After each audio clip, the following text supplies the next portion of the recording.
Dr. Jaffe, why is it important to test for delayed immune response to antigens in our environment that aren't food?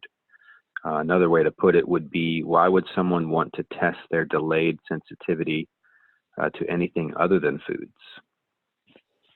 Well, when we look at what riles up the immune system, when we look at the things that impair your ability to be tolerant, impair your ability to repair, reduce your quality of sleep and restorative sleep, usually impair your productivity and moods, that's just some of what aeroallergens, environmental allergens, for example, solvents in the air or water, toxic metals, mold products, dander's hair and feathers.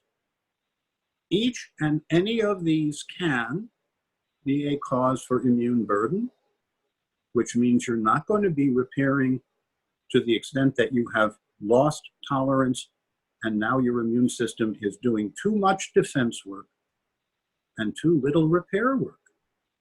And that has lots of spillover consequences in terms of quality of life. And it has implications for every aspect of life: personal, professional, restorative sleep, relationship. And so it actually turns out to be very important to measure the environment, to know what we're tolerant to, what we react against, and then reduce those exposures to the extent possible.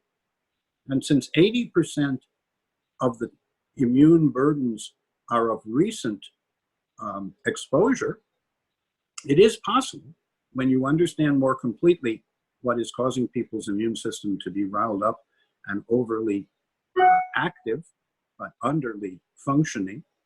So too much defense work impairs your ability to repair, and then you go into what we call a chronic disease condition, of which there are far too many. And yes, there are symptom reactive treatments for most chronic conditions. We want to evoke human healing responses, and we do that in a comprehensive way, which includes measuring what's in the environment. There is a second part to this, and that is, it could be your soap, it could be your toothpaste, it could be your shampoo or conditioner, it could be your cologne or perfume, it could be the essential oil that you use for aroma.